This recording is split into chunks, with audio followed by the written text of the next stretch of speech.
Now, after releasing emails that led to DNC chairwoman Debbie Wasserman Schultz stepping down from her controversial role in undermining the Sanders presidential campaign, Julian Assange is now preparing to release more leaked emails, and this time he says they will, quote, provide enough evidence to indict Hillary Clinton. Assange also made it clear there is no evidence of Russian involvement in the email hack, despite the Clinton campaign's claims. For details on this story, we go now to Laura Smith in the UK. Julian Assange, the founder of WikiLeaks, of course, is still holed up in the Ecuadorian embassy here in London, but once again he's proven that he's not just sitting there twiddling his thumbs. Not content with releasing 20,000 emails from the Democratic National Committee, Assange now says he'll be releasing more material that he says will provide enough evidence to see Hillary Clinton arrested. He's given a series of interviews in which he says that there's no proof whatsoever that the emails that he's already released came from Russian sources. He says that the DNC servers were ripe for hacking, that they're riddled with holes, and that documents hacked over a number of years are out there in the public domain in multiple copies. He says when the Clinton campaign talks about having proof that the emails were hacked by Russians, he says, I don't know what they're talking about, but they're not talking about my leak.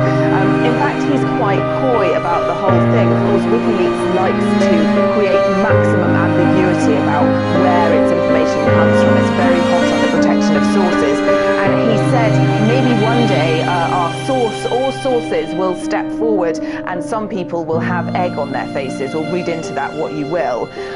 Of course, he's at pains to say that it's not important where the emails come from. What's important is what's in them. And what we have now, he says, is the Clinton campaign using information about past hacks to divert attention away from what's actually in those emails.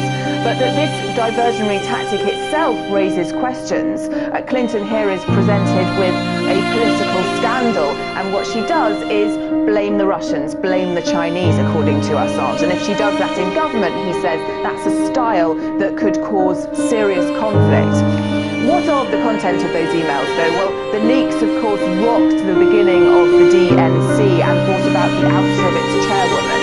What they do, Assange says, is show collusion at the very top of the Democratic Party to get rid of Bernie Sanders. He argues that Clinton, of course, may have won the nomination anyway, but now it's impossible to know, so that her nomination de facto has no political legitimacy. WikiLeaks, as Assange said, is set to release further emails, and it's clear that he thinks these could be the nail in Hillary Clinton's coffin.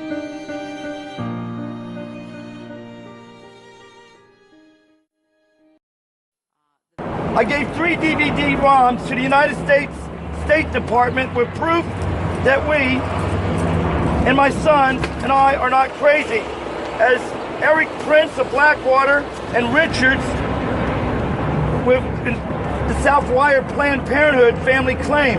These 3 DVD-ROMs were handed to the bars of the American Embassy in Mexico City, which is why many refer to myself as the Mexican leak. Again, this is a statement from that Mexican leak. The 2 reasons Hillary Clinton blamed the film for Benghazi is because myself, freedom fighter Jim Stack, and Terry Jones, in 2013, we burned an image of her husband, along with Obama, hanging from a rope. And it was streamed live worldwide, seen by tens of thousands. That is permanently podcasted on my podcast on TalkShoe, my freedomfighterradio.net, with many militias having copies of this information, these DVDs. The McStay family was killed to prevent being found like the Hakeem boys were in Cuba. Bill Gore and many others were terrified that the McStay family would get an asylum trial in Mexico, where I promised Bill Gore on 9/11 calls to Special Operations in Bonnie Dominguez's office to show up and advocate for such asylum with a big can of worms. They cut it off at the head by killing the McStay family. They cut it off at the head in Benghazi. Well, go watch the 13 Hours movies and you'll find why that happened. They blame the YouTube film, Innocence of Muslims, because they were pissed about my podcast giving a platform to blow away